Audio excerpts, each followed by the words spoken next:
Bonjour à tous. Bienvenue sur ce live NG Home Service. On est ravis de vous accueillir aujourd'hui. On va parler spécifiquement aujourd'hui de la pompe à chaleur. Alors, je vous laisse le temps d'arriver tranquillement. Voilà, installez-vous. On vous laisse le temps d'arriver. Je dis bonjour à Nassiri, bonjour Tassette, bonjour Lulu, Lucas, Chris, bienvenue. Je suis Claire, je travaille dans l'équipe communication NG Home Service et donc aujourd'hui on va vous parler de la pompe à chaleur et je suis accompagnée de deux experts qui vont pouvoir répondre à toutes vos questions. J'ai nommé donc Gilda et Ibrahim. Bonjour messieurs. Bonjour Claire. Est-ce que vous pouvez vous présenter brièvement à nos participants d'aujourd'hui? Tout à fait, bonjour Claire, bonjour à tous. Donc je me présente, je suis Gilda, je suis chez NG Home Service depuis 25 ans. J'ai commencé en tant que technicien et technicien dans la pompe à chaleur. Tout ça pour vous dire que la pompe à chaleur, c'est quelque chose qui existe depuis très longtemps. Donc ces fameuses technologies existent. Moi, je le connais depuis les années 80. On la connaît seulement depuis, on va dire, une petite dizaine d'années. Et c'est un produit qui est formidable et qui est capable de remplacer tout système de chauffage, ou du moins presque tous les systèmes de chauffage. Mais je vais laisser la parole à Ibrahim, qui vient d'une très belle région, la région Nord. C'est à toi, Ibrahim. Je te remercie, Gilda. Donc, bonjour Claire, bonjour Gilda, bonjour à tous. Moi, c'est Ibrahim. Je suis responsable régional des ventes. Je suis en charge du développement commercial dans le Nord. Je développe la pompe à chaleur depuis à peu près 15 ans. Donc, on va essayer, moi, Gilda et Claire, de répondre à toutes vos questions. Exactement. Alors surtout vous les garçons, moi je vais pas répondre à grand chose. Je ne suis pas technicienne de métier. On va vous parler aujourd'hui donc de la pompe à chaleur, vous l'avez compris. Merci de nous rejoindre. Bienvenue à vous si vous venez d'arriver. J'en profite pour vous dire, si jamais vous nous suivez depuis nos réseaux sociaux, donc les pages Facebook, LinkedIn, YouTube NG Home Service, n'hésitez pas à basculer. Je vous invite à le faire sur le site nj-homeservice.fr, la rubrique Live Conseil, tout simplement pour pouvoir profiter pleinement des fonctionnalités du live et pouvoir poser toutes vos questions en direct pour qu'on puisse y répondre. Alors vous le savez, cet exercice du live, c'est un peu particulier. C'est la première fois d'ailleurs pour Gilda et pour Ibrahim. Nous, on s'est déjà vu la semaine dernière. Oui. Non, c'était mardi pour moi. Une première fois pour Gilda et Ibrahim. Alors c'est un exercice digital. Hein, vous êtes là derrière votre écran. Nous, on est dans le studio. Mais sachez que on vous reçoit aussi dans les agences NG Home Service. Ça se passe ce week-end, donc c'est vendredi 7. Samedi 8 octobre sont les journées portes ouvertes. Il y a 126 agences NG Home Service partout en France qui vous ouvrent grand leurs portes. Donc n'hésitez pas, si vous avez des questions justement précises, un projet en tête, à venir à la rencontre des techniciens NG Home Service dans l'agence la plus proche de chez vous. Ils sauront vous conseiller, répondre aussi à vos questions. Et d'ailleurs, vous y croiserez peut-être Gilda ou Ibrahim. Je serai présent, Claire. Voilà. On vous attend nombreux avec Ibrahim avec toutes vos questions. Dans nos agences. Et on partagera notre métier de la pompe à chaleur avec vous et puis surtout les questions, les informations que vous avez à nous solliciter. Merci, exactement. Monsieur. Alors, on vous attend donc nombreux pendant nos journées portes ouvertes, vous l'avez compris. On va, je pense que vous êtes de plus en plus nombreux à être connectés. Bienvenue à vous. On va parler aujourd'hui de la pompe à chaleur. Alors vous savez, on est dans un contexte énergétique un petit peu compliqué en ce moment et notamment vis-à-vis des énergies fossiles. Et la pompe à chaleur, finalement, c'est un peu l'équipement plébiscité, l'équipement à la mode finalement en ce moment. Alors à la mode, mais pas que. Hein. C'est pas un équipement non plus éphémère et qui sort comme ça du bois de nulle part. Gilda, tu le disais tout à l'heure, ça fait 25 ans que ça existe, la pompe à chaleur, mais on voit une évolution réellement du nombre de packs. Alors PAC, c'est le petit nom, hein, pompe à chaleur, c'est l'acronyme. Donc vous nous entendrez souvent dire PAC. PAC, c'est pompe à chaleur. Et c'est vrai que cette pompe à chaleur, on en installe de plus en plus. Et d'ailleurs, on voulait vous montrer, on a un petit graphique, si la régie peut nous le pousser à l'écran, qui vous montre l'évolution finalement. Ouais, super, merci beaucoup. L'évolution donc du nombre de pompes à chaleur installées. Et vous le voyez, depuis les années à peu près 2010, on est quand même sur vraiment une courbe, une belle courbe qui monte. Donc c'est un équipement qui a une part de plus en plus importante finalement sur le marché. Ça démontre aussi sa fiabilité et puis le fait que de plus en plus installé, de plus en plus utilisé. Et on n'est pas les seuls d'ailleurs. C'est vrai qu'en France, on voit là, le graphique que vous avez à l'écran, mais on observe finalement le même phénomène. En Europe, dans l'Europe entière. Exactement, chez nos voisins européens, en Allemagne, aux Pays-Bas, chez les Italiens, l'Europe du Nord aussi beaucoup. Enfin, en Espagne, partout. On n'est pas les seuls. Vive la pompe à chaleur. Alors, derrière le chiffre, en tout cas le graphique que vous avez vu, là, avec les différentes courbes, derrière ces chiffres, en réalité, il y a plein d'équipements différents. Alors, on utilise le terme pompe à chaleur générique, mais finalement, il y a de la pompe à chaleur RO, de la pompe à chaleur RR, de la pompe à chaleur OO, enfin bref, multitude de pompes à chaleur, et on va justement en parler aujourd'hui. Alors, les garçons, vous m'avez dit, quand on a préparé ce live, oh là là, on a 1 heure maximum, c'est trop court. Il y a tellement de choses à dire. Voilà, pour parler de toutes ces pompes à chaleur. Mais oui, parce que comme tu le disais, les pompes à chaleur, il y en a des quantités. Mais laquelle il faut chez soi, et là, c'est très compliqué, et c'est pour ça qu'on est là. Et 1 heure, oui, ça va être court, clairement, on le sait avec Ibrahim. Tout à fait, mais on se dit, on va faire le maximum. Démystifier un petit peu les tout petites ça. questions vont arriver, et ça va être extraordinaire, mais comme on dit... c'est un produit qui peut se mettre, on va dire, partout, autant bien pour chauffer de la piscine, chauffer de la maison, chauffer des bureaux, chauffer de l'eau chaude. Donc il y a énormément de sujets. 1 heure, ça va être très très court. Alors du coup, ce qu'on a vu ensemble, c'est qu'on allait se concentrer là aujourd'hui sur un peu la star des pompes à chaleur, en tout cas la plus répandue, c'est-à-dire la pompe à chaleur RO, dans le principe de la rénovation, donc en remplacement d'un ancien équipement de chauffage. Top. Alors, n'hésitez pas à utiliser le chat pour poser toutes vos questions à Gilda, à Ibrahim pendant ce live. On est vraiment là pour répondre à vos questions. N'hésitez pas non plus à nous encourager. Il y a un petit cœur au niveau du chat. Alors, allez-y sur les petits cœurs. Vous savez, on a lancé un petit challenge avec les collègues, voilà, en se disant, allez, à chaque live, on verra celui qui obtiendra le plus de petits cœurs à la fin de la semaine. Donc allez-y, on compte sur vous. On a quand même Ibrahim de la région Nord, Gilda de la région Ouest. Donc si vous êtes de ce coin-là, surtout, n'hésitez pas. Et puis d'ailleurs, même si vous êtes d'ailleurs, n'hésitez pas à nous envoyer des petits cœurs. Ça nous donne de l'énergie aussi pendant ce live. Messieurs, je vous propose qu'on rentre dans le vif du sujet. On va prendre vos questions au fur et à mesure. Mais avant de prendre les questions, je vous propose que vous nous présentiez peut-être justement un peu cet appareil pompe à chaleur. On peut parler des 4 grosses familles, on va dire. Allons-y, Ibrahim. Ibrahim. Je me permets, Gilda, on y va. Allez, vas-y, mon grand. Alors, dans les pompes à chaleur, on a la pompe à chaleur, pour commencer, la pompe à chaleur OO, qui fonctionne sur un système de géothermie, c'est-à-dire qu'elle capte les calories qui sont dans l'air pour pouvoir les restituer dans la maison. Donc ces pompes à chaleur-là, on les retrouve surtout sur des maisons neuves, car c'est une installation assez coûteuse qui ne peut pas s'intégrer dans de la rénovation. Ensuite, on a les pompes à chaleur hybrides, donc de son nom hybride avec 2 énergies, que ce soit du fioul, une pompe à chaleur, ou du gaz, et une pompe à chaleur.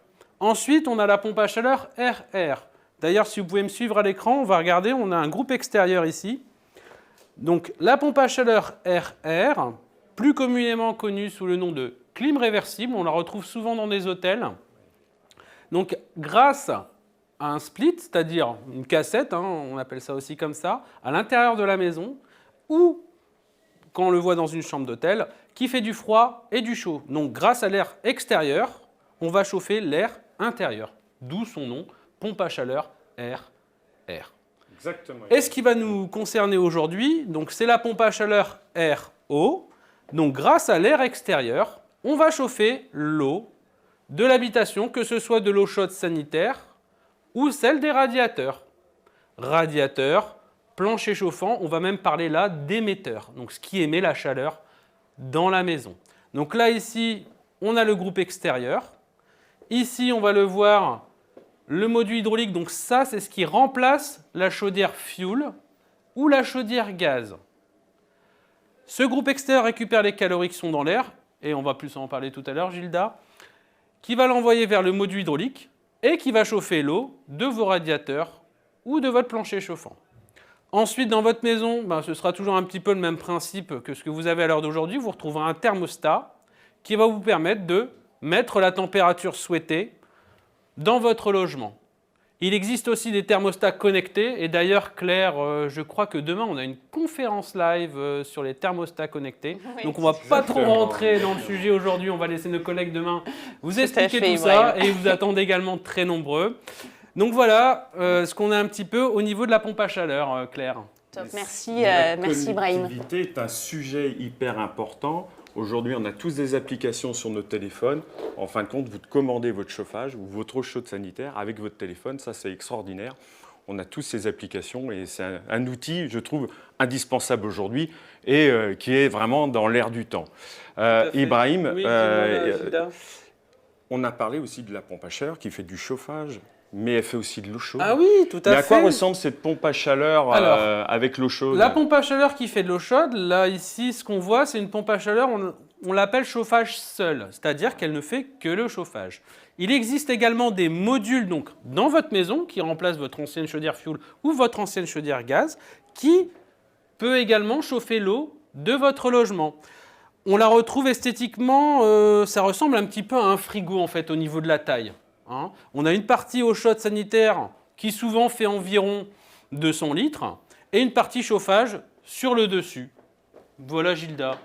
Eh ben, je rebondis parce que ton idée et le visuel du réfrigérateur, ça me fait rebondir, mais comment ça fonctionne une pompe à chaleur? Ça fonctionne comme votre réfrigérateur. Votre réfrigérateur est une pompe à chaleur. Votre réfrigérateur, lui, il est là, on dit qu'il fait du froid, ce qui n'est pas tout à fait vrai, n'est-ce pas Ibrahim? C'est ce que je dis souvent, oui. On extrait les calories des aliments qui se trouvent dans votre réfrigérateur pour les expulser. Donc, on les refroidit par ce système. Et avec la pompe à chaleur, comment ça fonctionne? C'est qu'on va prendre les calories de l'air, de l'eau, comme tu as pu citer, capter toute cette énergie qui est gratuite pour la restituer dans votre habitation. Et c'est là la petite subtilité, c'est un circuit frigorifique. Et ce circuit frigorifique a des choses vertueuses et magiques en captant ces calories. On le passe, ce fluide, dans un compresseur.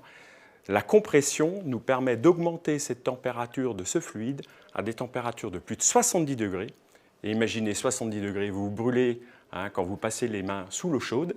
Donc cette énergie, ça va permettre de chauffer d'un système hydraulique, comme des radiateurs hydrauliques, planchers chauffants hydrauliques. Ça, c'est ce qui va permettre de chauffer votre maison. Attention, quand je dis radiateur hydraulique, il faut bien avoir un système de chauffage, une chaudière fioul, une chaudière gaz. Si vous avez une chaudière, par exemple, des radiateurs électriques, votre pompe à chaleur, comme on le citait tout à l'heure, RO, ce n'est pas le produit qu'il vous faudra. C'est pour ça que c'est assez complexe et c'est pour ça qu'on est là aujourd'hui pour vous expliquer comment fonctionne tout ça. D'ailleurs, sur les systèmes de radiateurs électriques, on retrouvera plus les systèmes de pompe à chaleur RR en remplacement. Exactement, exactement. Merci messieurs. Je vois, on peut répondre déjà à une première question. On a une question de Christopher. Christopher nous demande, il dit bonjour, est-ce que la PAC consomme beaucoup? C'est une très très bonne question. Oui, je trouve aussi, c'est pour ça Alors que je la la pose. pompe à chaleur, effectivement, c'est le nerf de la guerre. Voilà.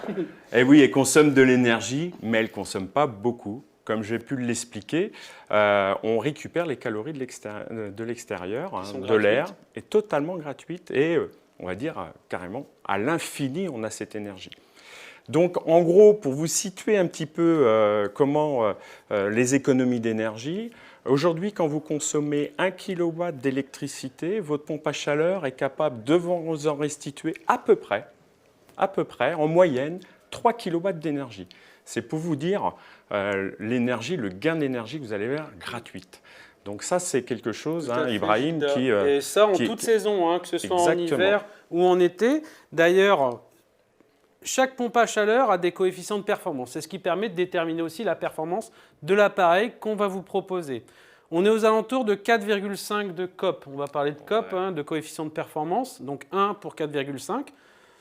Sachant qu'en dessous de 0, le COP commence à baisser, donc on peut parler vraiment d'une moyenne de 1 pour 3. 1 pour 3. Voilà, Gilda. Alors messieurs, je rebondis là sur cette histoire de coefficient de performance, c'est-à-dire, tu as dit Ibrahim, alors 1 pour 3, 1 pour 4, concrètement ça consiste en quoi? C'est-à-dire que la pompe à chaleur, elle consomme 1 pour produire 3 ou 4, c'est ça? C'est ça, exactement. En fait, la pompe à chaleur fonctionne à l'électricité, donc elle a besoin d'électricité pour fonctionner. elle va utiliser 1 kW d'électricité pour se mettre en route, pour fabriquer les calories grâce au compresseur, hein, comme l'a dit pour faire tourner Gilda. les moteurs. Quoi. Voilà, pour multiplier les calories. Et ensuite, grâce à ces 1 kW consommé, elle va pouvoir en restituer en moyenne 3 kW. Voilà, est-ce que j'ai été assez clair Claire. Ah oui, On l'a déjà fait, merci celle-là, Ibrahim, hein. c'était très clair, on ne l'avait jamais faite celle-là, tiens le premier. On a des systèmes, hein, en parlant de kilowatts, on a les systèmes maintenant aussi, vous allez entendre parler énormément, inverters. Alors c'est un mot un peu barbare pour les gens qui ne connaissent pas. L'inverter, c'est une modulation de puissance, hein, qui est fait avec un système électronique qui permet de faire aussi des économies. C'est-à-dire que les besoins, hein, on voit bien selon la saison, hein, s'il fait 0 degré ou il fait 15 degrés, on n'a pas besoin forcément d'une énergie continue et de toujours la même puissance. Donc cet inverter permet de moduler, donc de moins consommer cette énergie électrique pour restituer juste ce qu'il vous faut comme température dans votre habitation. Donc ça, c'est très très économique et ça, c'est des systèmes qui n'existaient pas il y a à peu près 25 ans. Donc ça, c'est très important. Vous allez entendre ce mot inverter régulièrement, hein, quand vous allez nous consulter chez NJ Home Service. Donc ça, c'est Ibrahim est un spécialiste du domaine et il pourra vous en parler pendant les journées donc de portes ouvertes.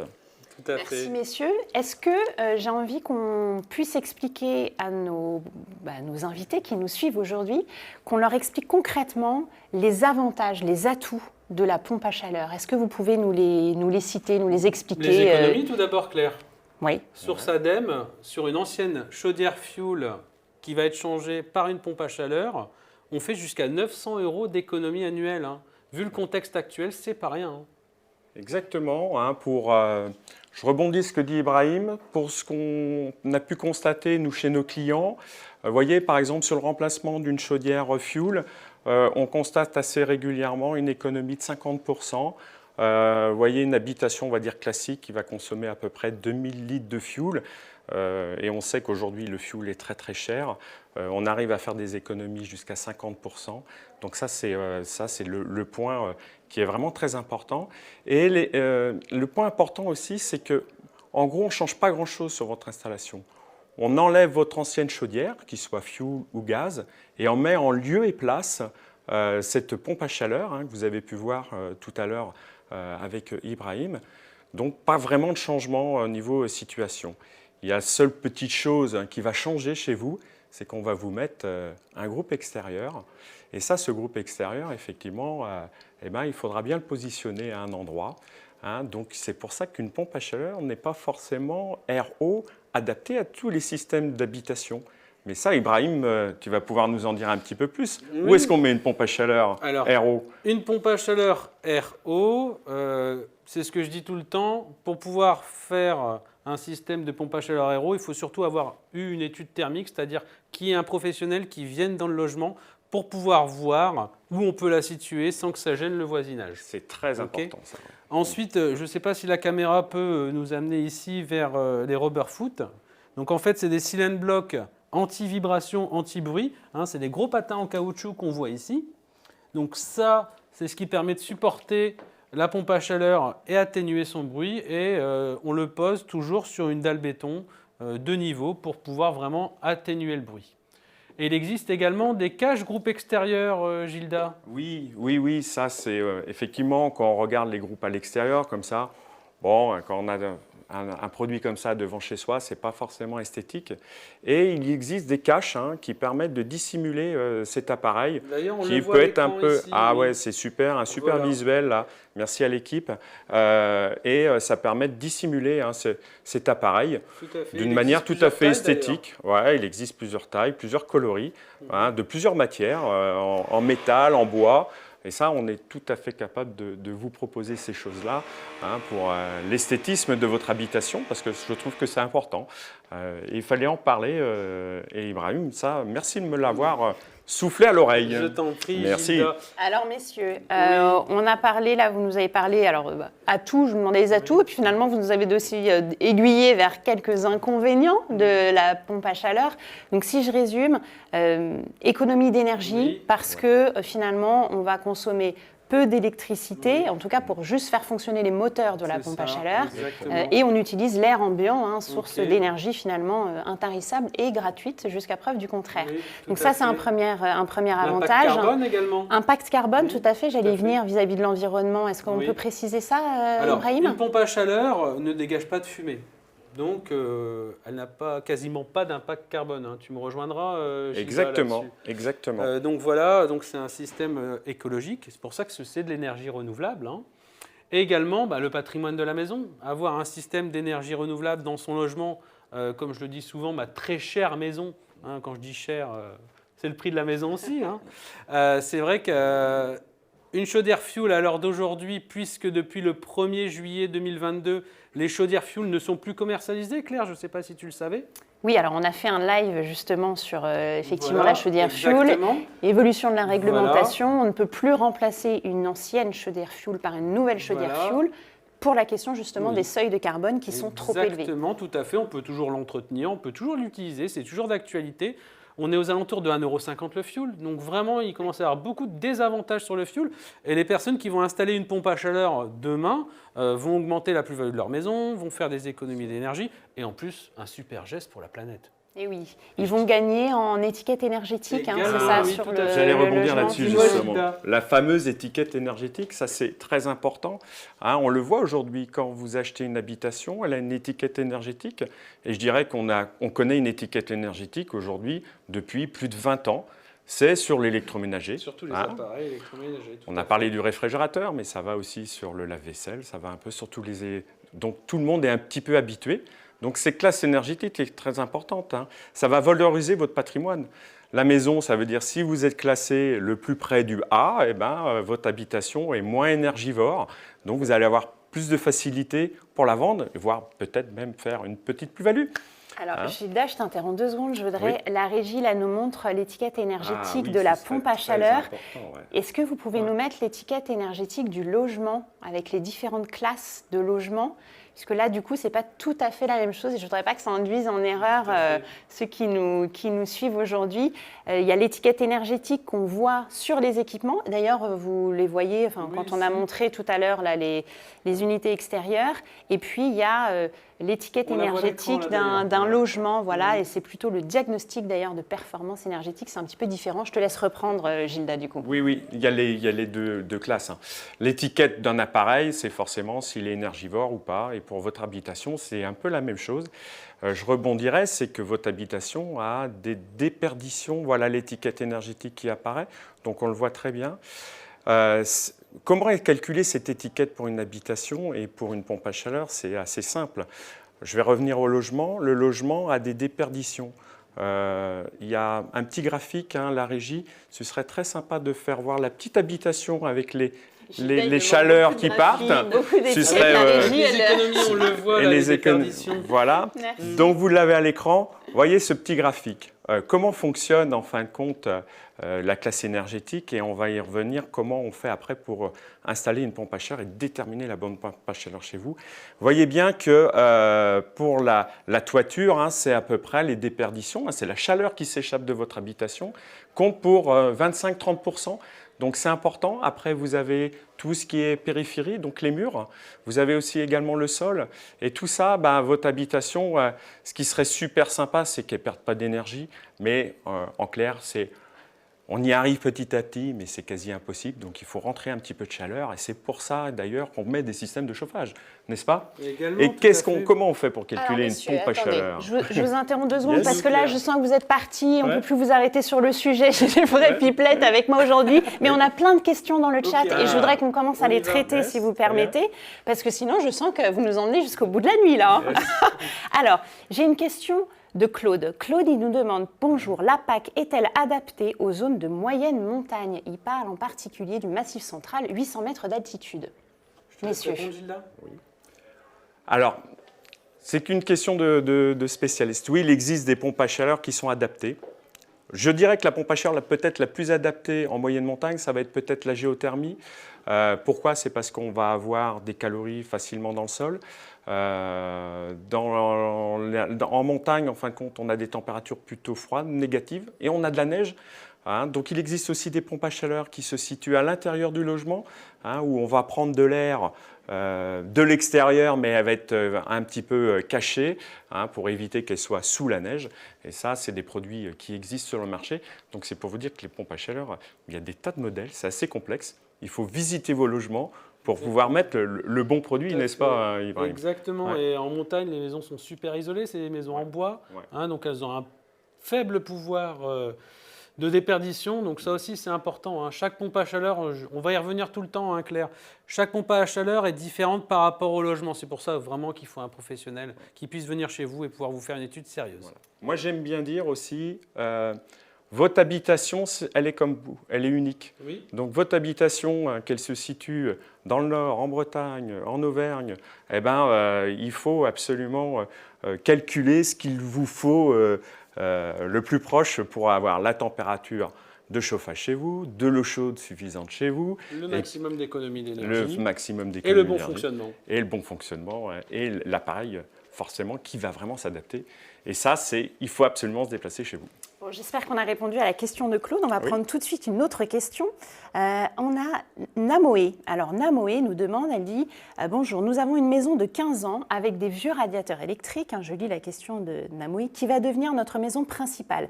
Est-il rentable de mettre une pompe à chaleur ou mieux vaut un poêle avec de nouveaux radiateurs ?»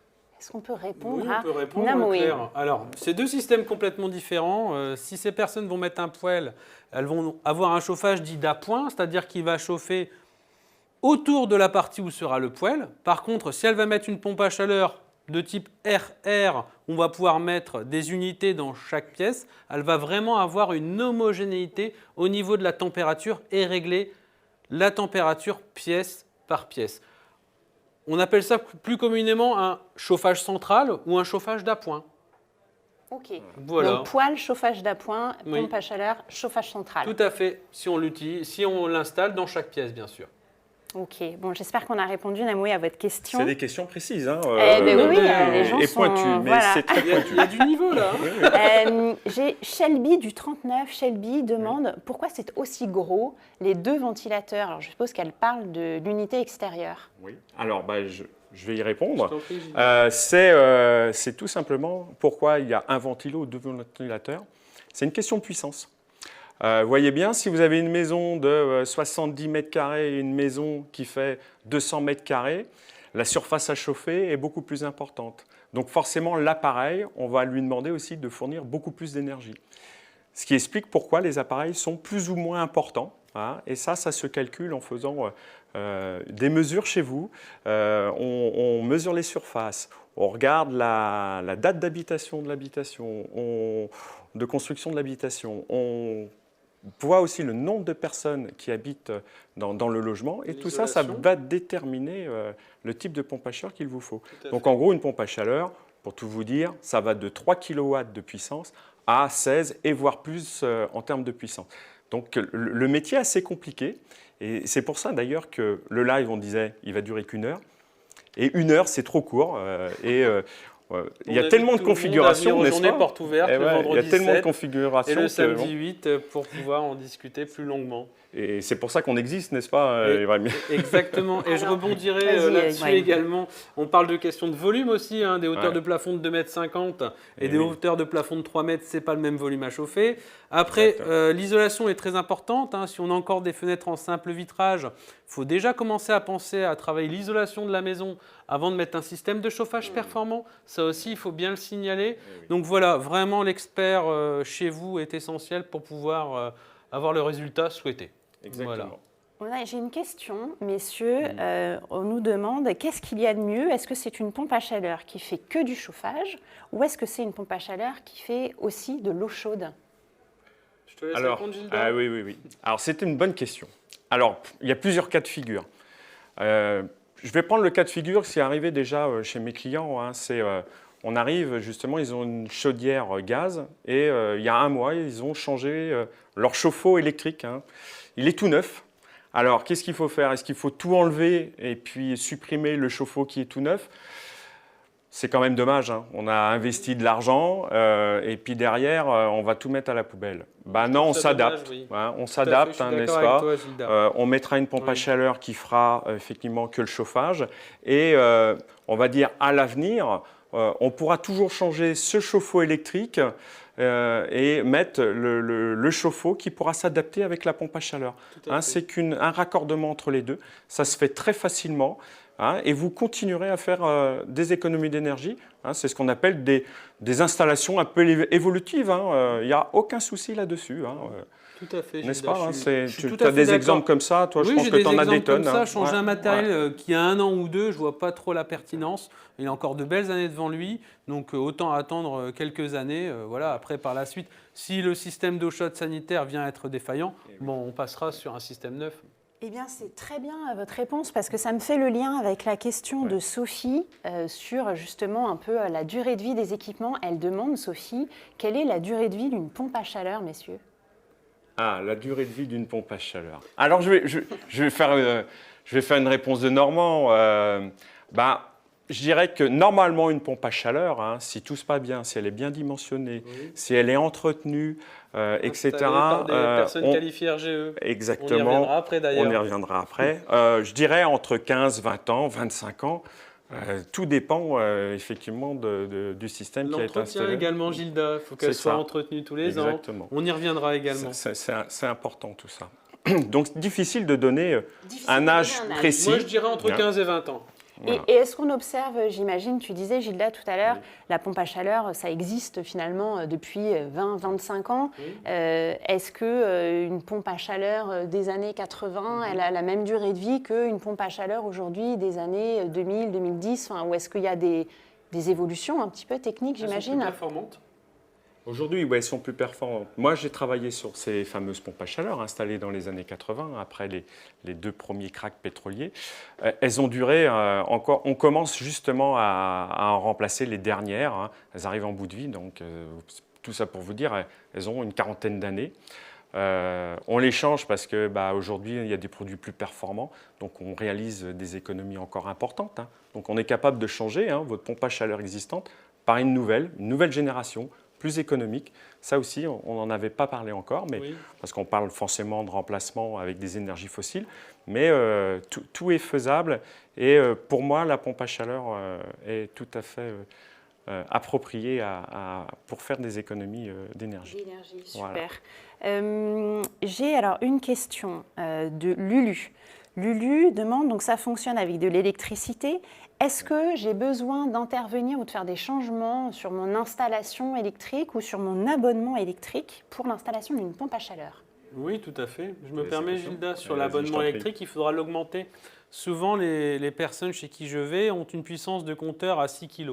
C'est un petit peu la puissance de 80, on va dire, des personnes en France. Donc, il faudra l'augmenter à minima à 9 kg, juste au-dessus, puisqu'on apporte un système électrique supplémentaire par rapport aux habitudes de vie des personnes. Donc oui, il faudra l'augmenter à 9 kg. Et avant installation, faire une demande au fournisseur d'électricité qui lui missionnera Enedis, celui qui s'occupe du réseau, et qui lui augmentera le compteur. Et maintenant, on a des compteurs Linky, dits communicants. Souvent, il arrive qu'ils n'ont même pas besoin de se déplacer chez les personnes, ils le font à distance. D'accord, c'est assez simple comme oui, c'est une démarche assez finalement. simple, c'est un coup de téléphone à passer. D'accord. Voilà, on demande, je voudrais augmenter mon compteur de 6 kW à 9 kW. Ok. Voilà, et puis ensuite, le fournisseur va contacter Enedis et qui va augmenter. Et bien sûr, on aura une augmentation de compteur. Je me permets de rebondir aussi pour aller un peu plus loin, Claire. Et on aura une augmentation de l'abonnement de 2 € par mois, ce qui fait une vingtaine d'euros à l'année. Mais vu les économies qu'on peut faire… Générer, d'accord. Voilà. Ok. Faible coût. Et bien tiens, puisqu'on parle de coût, je vois une question d'Élise, justement. Elle nous demande, Élise, alors, concrètement, ça coûte combien une pompe à chaleur? Tout dépend de la maison. Tout dépend de la maison. Mais on va dire une pompe à chaleur, le coût moyen est entre 10 et 15 000 euros pour une maison, on va dire, standard. Quand je dis une maison standard, on se situe entre 100 mètres carrés et 150 mètres carrés. Vous voyez. Après, tout dépend si on fait l'eau chaude ou pas. Voilà. Tout dépend, est-ce qu'on va peut-être avoir besoin de changer 1 ou 2 radiateurs parce que La préconisation de l'expert quand il vient chez vous est importante parce que lui, il va regarder votre maison. Des fois, on a des radiateurs qui sont un petit peu fins dans la pièce de vie, parce que c'est dans la pièce de vie où on a besoin de température de confort, hein, quand on est en train de bouquiner sur son canapé, etc. Alors que dans la chambre, souvent, quand on est sous la couette, on a bien chaud. Voilà, donc par rapport à ça, il vous donnera tous les conseils nécessaires, mais comme le dit Gilda, oui, on est aux alentours entre 10 et 15 000 euros. Voilà, ça c'est le prix moyen d'une Moyen, habitation, oui. on va dire, Tout classique. à fait, tout à Si fait. votre habitation est plus petite, ce sera moins cher. Mais si vous avez des grandes habitations de 300, 400 mètres carrés, forcément, tout va en conséquence. Hein, donc, bon, le prix de la pompe à chaleur est certainement plus élevé, c'est garanti. Mais il existe des aides aussi. Eh bien, tout à fait, Ibrahim. Voilà. Je vais y venir. oui. Et d'ailleurs, on a une question là de Xav35, pardon. Il nous demande est-ce qu'il existe des aides Oui, justement tout à fait, financières Claire. sur les Tout à pompes à fait. chaleur. D'ailleurs, est-ce que la régie peut projeter à l'écran différentes tableau. aides qu'on peut avoir comme ça, on va pouvoir expliquer à l'écran. Hop, Allez, vas-y, je me mon permets. le Merci, spécialiste. c'est gentil.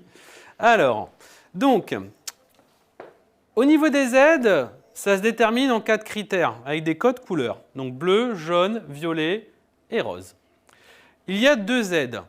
Les certificats d'économie d'énergie, plus communément appelés C2E, et l'aide MaPrimeRénov', qui a remplacé l'ANA depuis à peu près 2 ans. Hein, ça se fait automatiquement. Maintenant, il faut savoir que ça se déduit directement du devis clair.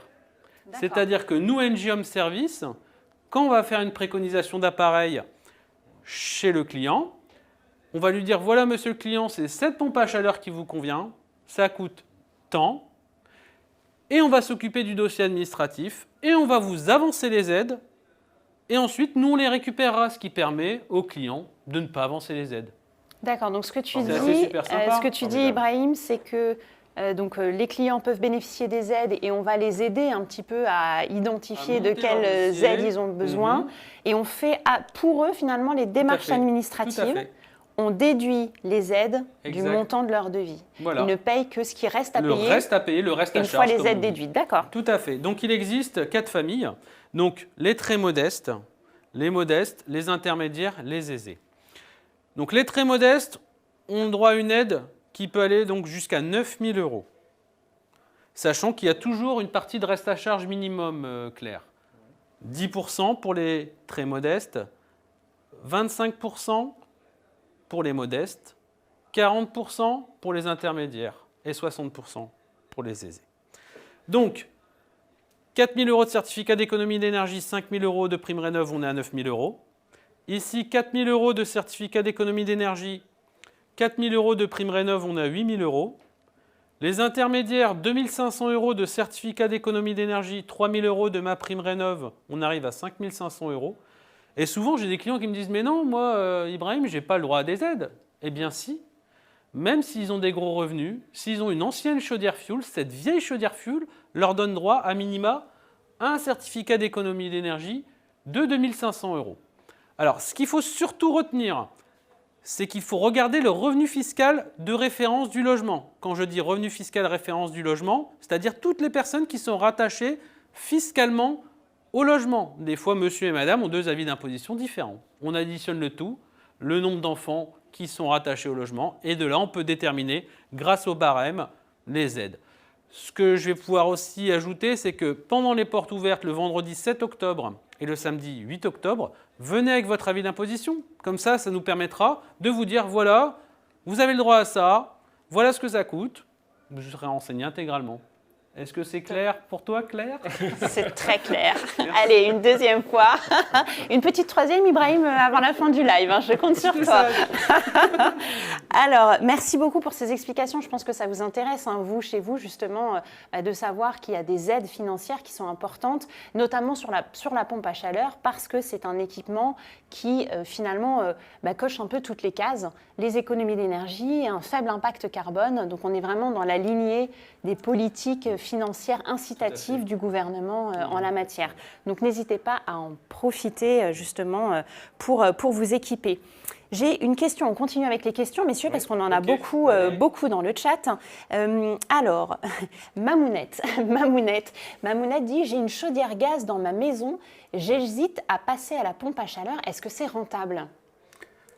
Ah oui, oui, c'est tout à fait rentable. Hein. Je peux même tenter de dire, tout dépend de l'âge de sa chaudière gaz. Exactement. C'est Tout dépend de la surface, mais tout dépend aussi de sa facture. Est-ce que c'est intéressant? Je dirais une facture de gaz en dessous de 1000 euros, on se posera la question parce que le coût, on a bien vu, le coût d'une pompe à chaleur, hein, on l'estime entre 10 et 15 000 euros. Avec les aides, ça va forcément diminuer selon les revenus. C'est la chaudière à condensation, Gilda. C'est la pas une chaudière à condensation, parce qu'elle ne exactement. bénéficiera pas de toutes les aides, ça il faut le signaler. Hein. C'est C'est les chaudières hors condensation. Donc on peut tout faire, mais il faut aussi, moi ce que je dis, hein, il faut regarder ce qu'on appelle le taux d'amortissement, en combien de temps je vais pouvoir justement amortir mon coût d'installation. Hein, ça, on sensibilise nos clients sur le sujet, hein, parce que s'il faut 20 ans, effectivement, est-ce que c'est intéressant? Je me pose cette question, moi. Après, si vous avez une démarche, on va dire, écologique et verte, pourquoi pas? Mais souvent, voilà. C'est le nerf de la guerre qui compte. Sur Exactement. Ben, c'est très bien ce que tu dis, Gilda, parce que ça répond à la question. Là, j'avais une autre question dans le chat de Bilout qui demandait justement en combien de temps ça s'amortit une pompe à chaleur. Et donc, tu nous expliques là que voilà. C'est très variable. Si on est sur une chaudière fuel, ça va s'amortir très vite, surtout sur le reste à charge. Hein. Si on a même 15 000 euros et qu'on a 9 000 euros d'aide et qu'il nous reste 6 000 euros de reste à charge, et que par la suite on aurait dû changer de toute façon la chaudière, ou voilà, donc c'est pertinent. Mais après, si on a une chaudière à condensation qui a 3-4 ans, je ne vois pas l'utilité. Il faut se poser les bonnes questions, il faut voir le coût, voilà. Mais ça, on y répond hein, quand on fait les offres, hein, c'est totalement gratuit de toute façon quand on se déplace. Et pour répondre, je pense qu'on a répondu aussi à la question de Mehdi qui nous disait, qui revenait sur les aides, et il dit « Vous gérez le dossier pour les aides ou je me débrouille ?» Eh bien non, Mehdi, vous ne vous débrouillez pas. Nos experts NG Home Service vont vraiment vous aider et vous accompagner justement dans toutes les démarches administratives qui sont parfois un peu complexes. Donc on ne vous laisse pas vous débrouiller tout seul. Je vous propose qu'on prenne encore une question. Alors attendez, il n'y a que des questions intéressantes, hein, c'est ça qui est formidable. Mais il ne faut pas hésiter. Hein. Moi, je dis toujours, il n'y a pas de questions bêtes, hein, donc on va y répondre. Exactement, on est là pour ça, Gilda. Bah oui, on est là pour ça. Alors, en parlant de questions, Yves nous demande si la performance est liée à la température extérieure. Oui, exactement. La performance, c'est lié, enfin, on voit bien que quand il fait froid, effectivement, il y a moins de calories. Plus les températures sont élevées, plus on récupère de calories. Oui, tout à fait, ça joue. Hein, mais bon, on a tendance à dire sur une moyenne de l'hiver, hein, on n'a jamais une moyenne à 0 degré. On a toujours des moyennes positives, donc on récupère forcément des calories. C'est pour ça qu'on parlait au tout début d'un COP, le COP, coefficient de performance, on l'estime à peu près à 3, c'est-à-dire que pour 1 kW consommé, et je me répète, on va vous restituer en moyenne 3 kW. Et toute l'année. Et toute l'année, donc c'est plutôt très très intéressant, c'est une bonne question, mais quand il fait froid, effectivement, on récupère moins de calories. Voilà. Mais elles sont toujours présentes. Mais on arrive à chauffer l'habitation parce qu'on la dimensionne pour. J'ai une question qui me semble intéressante aussi, une question de Jean. Jean, il dit, avec la hausse de l'électricité, du prix de l'électricité, est-ce que ça vaut toujours le coup de s'équiper d'une pompe à chaleur? Je me permets de répondre, Gilda? C'est une bonne question, je t'en prie. Il n'y a rien qui baisse, Claire. Que ce soit l'électricité, le fioul, le gaz, voilà, tout augmente. Par contre, la pompe à chaleur, c'est de l'énergie renouvelable. Elle va utiliser 1 kW pour fabriquer, sur toute l'année, 3 kW. Sachant que, quand on va vous proposer une machine, ce sera indiqué aussi sur le devis qu'on va proposer, la performance de la machine. D'accord? A+, COP de 4,57 par exemple, etc. Voilà. Je dégrossis. Donc, puisqu'elle fabrique de la puissance, elle va pouvoir être plus économique que les autres systèmes. Voilà. Est-ce que c'est clair? C'était une bonne question. Oui, je trouve effectivement. Mais il n'y a que des bonnes questions. C'est une bonne question. Et ce que vous expliquiez tout à l'heure, messieurs, c'est que, alors oui, il y a une hausse du prix de l'électricité, certes, et la pompe à chaleur a besoin d'électricité pour fonctionner, mais son carburant principal, c'est quand même l'air ambiant. Et ça, a priori, il n'y aura pas de hausse de prix. Hein, normalement, ça va rester gratuit. C'est gratuit. On est d'accord. Masque pour déterminer ce qu'on respire. Donc, Jean, tranquillisez-vous là-dessus. Je pense que ça vaut toujours le coup. Enfin, en tout cas, c'est ce que nous expliquent Ibrahim et Gilda. Malgré la hausse du prix de l'électricité, ça n'est pas le carburant premier de la pompe à chaleur. Donc, je pense que ça reste intéressant comme équipement.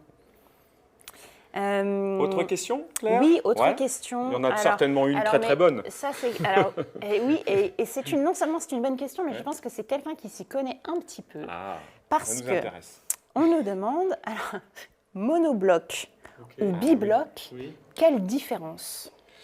Ah, alors je vais répondre à cette Je sais question. pas, Gilda. La monobloc, en fin de compte, c'est une pompe à chaleur où tout est intégré. C'est-à-dire que vous avez, généralement, cette pompe à chaleur, vous n'avez rien à l'intérieur de la maison, pour le système simple. Tout est dehors. Mais il existe aussi des monoblocs avec un système à l'intérieur. On a parlé tout à l'heure d'eau chaude. Donc l'eau chaude, il faut bien mettre le ballon, mais on ne va pas le mettre dehors, le ballon. On va forcément le mettre dans le logement. Donc la monobloc reste forcément plus ou moins une bibloc. Et je pense que la question était un petit peu plus poussée, et c'est ce qu'on appelle autrement les modèles split.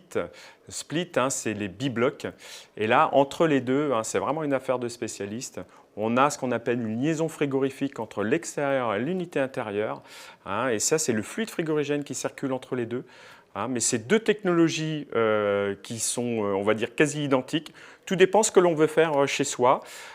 J'aurais tendance à dire qu'avec l'évolution maintenant des produits, on partira sur de plus en plus de monoblocs parce qu'elles sont de plus en plus écologiques. Vous avez entendu parler de fluide frigorigène. Ce fluide, aujourd'hui, on dit qu'il est légèrement polluant quand il y a une fuite, ce qui arrive rarement, c'est moins de 10% des cas. Et maintenant, on a des fluides qui deviennent naturels. Tout à fait.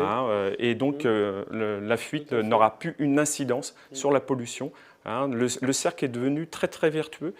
Et les produits évoluent à une vitesse. On était au salon Interclimat ensemble. On a vu des produits formidables. Tout évolue, ça va très, très vite. Les constructeurs sortent des nouveautés. Oui. Tout à fait. Et Claire, pour revenir à ce que cet internaute nous disait, donc là, ici, c'est une bibloc. Et en fait, la monobloc, c'est-à-dire cette partie-là, est à l'extérieur, tout est dehors. Oui. Voilà. D'accord.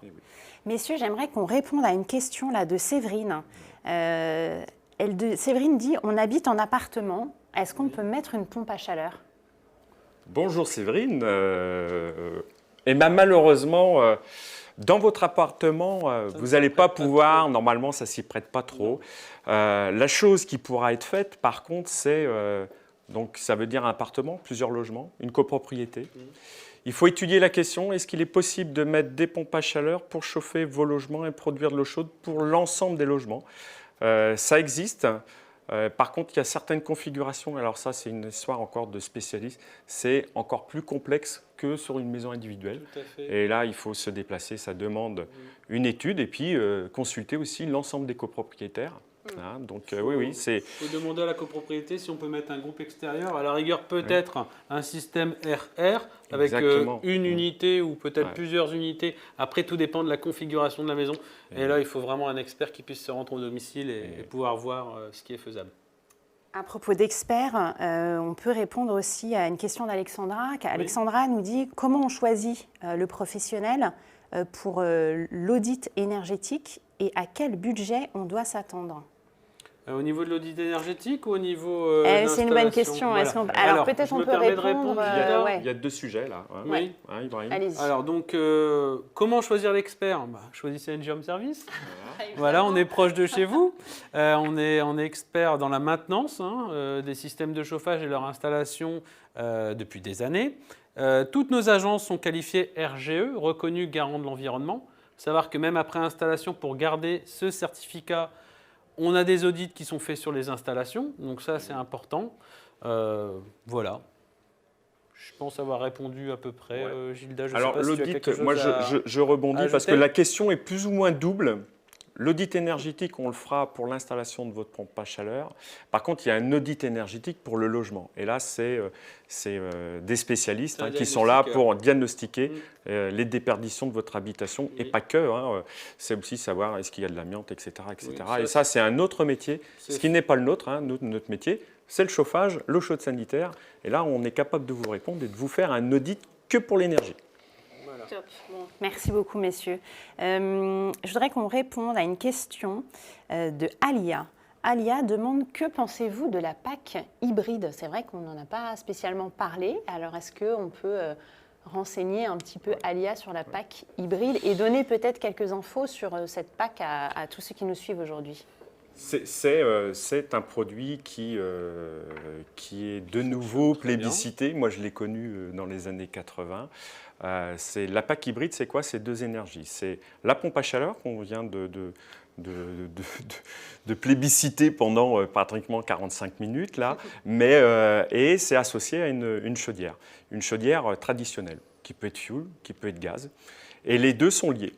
L'avantage de cet appareil, c'est on va produire en gros 80% des besoins de votre énergie avec une pompe à chaleur. Et derrière, il y aura les 20 autres pourcents qui vont manquer et qui va permettre de combler le manque d'énergie. Donc ça va très peu consommer, c'est-à-dire que vous allez pratiquement rien consommer en fuel ou en gaz. Le gros sera avec la pompe à chaleur et vous allez faire de très grosses économies d'énergie. Ça va éviter aussi un autre phénomène. On a parlé tout à l'heure d'abonnements électriques. D'avoir des abonnements électriques trop importants. Donc on va diminuer l'abonnement électrique. Donc ça s'adapte très bien et c'est d'actualité. Ça permet vraiment de lier les deux. Moi je suis un partisan de ce système. Pour des maisons qui sont conséquentes, ça s'y prête bien. Quand tu dis, Gilda, pour des maisons qui sont conséquentes, c'est-à-dire que on va changer le type de pompe à chaleur qui va être installée, en fonction de la superficie, du volume de la maison principalement? Oui, disons que quand une maison est très importante, il faut beaucoup d'énergie pour la chauffer. Exactement. Ça, vous l'avez tout à fait compris. Elle a un fort besoin. Elle a un fort besoin. Il y a aussi l'abonnement électrique. Des fois, on a parlé de kilowatts. C'est un peu barbare. Vous ne connaissez peut-être pas votre abonnement électrique, mais des fois, on ne peut pas le monter d'une manière excessive. Ça s'y prête bien. On met une pompe à chaleur d'une puissance suffisamment importante pour chauffer une grande partie de la saison votre habitation. Et le gaz prendra le relais et ça évite d'avoir des abonnements électriques trop importants. Et moi, je suis partisan de ce système. Je trouve que c'est un bon système. Tout dépend de la maison. Voilà. Exactement. Alia, j'espère qu'on a répondu à votre question. J'ai une question de Clotilde. Clotilde, elle nous dit, j'ai un plancher chauffant. Est-ce que ça marche avec la pompe à chaleur? Il n'y a pas mieux. Alors, plancher chauffant, il y a deux types de planchers chauffants, techniquement. Vous avez le plancher chauffant, ce qu'on appelle électrique. C'est des résistances électriques que vous avez dans le sol. Donc là, on ne pourra pas mettre de pompe à chaleur directement, ce qu'on appelle la pompe à chaleur RO, parce que vous n'avez pas de circuit d'eau dans le circuit. Et vous avez le plancher chauffant, on va dire hydraulique. Et là, la pompe à chaleur, je vais vous dire, c'est formidable. C'est le produit idéal. C'est de l'eau en moyenne à 35 degrés, à peu près on chauffe très peu, donc, mais c'est un système hyper économique, quoi qu'il arrive, même avec une chaudière. Moi-même, j'ai ce système chez moi. J'en suis très content, d'ailleurs, je marche pieds nus l'hiver dans mon habitation. Et franchement, c'est formidable. Et ça s'y prête bien, la pompe à chaleur, clairement, ouais. Ça, c'est un bon système. Alors voilà, il faut déterminer qu'est-ce que vous avez comme plancher chauffant chez vous, électrique ou hydraulique. Et si c'est hydraulique, la pompe à chaleur, parfait. Parfait. J'ai Cléa. Cléa, elle rebondit, je pense, sur ce que tu as dit, Gilda, tout à l'heure, sur les fluides polluants. Oui. Elle dit comment on peut se rendre compte qu'il y a une fuite de fluide et est-ce que c'est dangereux? La machine va se mettre en sécurité. Exactement. Aujourd'hui, les appareils sont intelligents et vous inquiétez pas, ils étaient déjà intelligents dans les années 80, les vieux produits. Donc l'appareil, vous inquiétez pas, il va se mettre à l'arrêt. Par contre, le fluide, malheureusement, sera parti en partie ou totalement et il faudra forcément le réparer. Mais sachez que, regardez par exemple votre réfrigérateur, votre congélateur qui contient ce fluide, est-ce que vous le rechargez? Est-ce qu'il y a des fuites? Moi, c'est plutôt rare, à moins qu'il y ait un accident. J'ai rarement vu ça. Voilà. Tout peut arriver, rien n'est infaillible, mais c'est très rare. Dire que ça n'arrive pas, non, mais...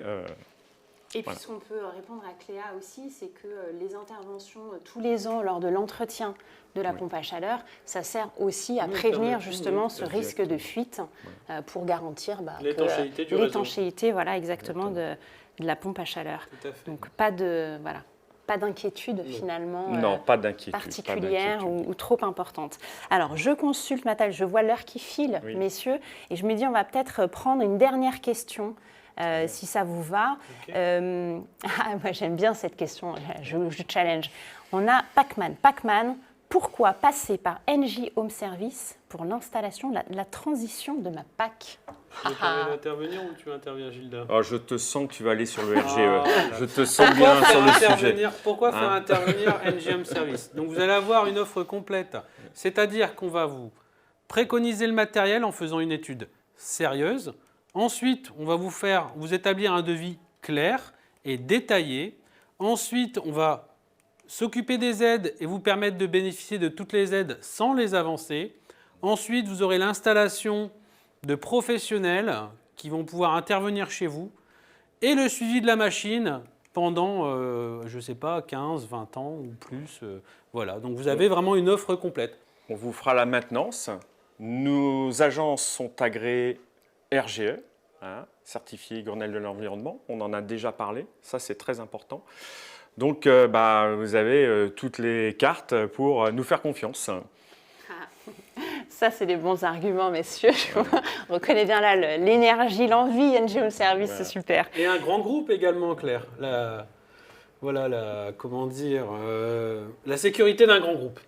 Voilà. Avec sera la toujours là. proximité des agences sur tous les territoires. Écoutez, je pense qu'on a répondu à toutes les questions. Si jamais il en reste encore, Oh, il il en reste un certain nombre, oui. mais on a nos collègues qui sont aussi à la modération là sur le chat et qui donc vont pouvoir vous répondre.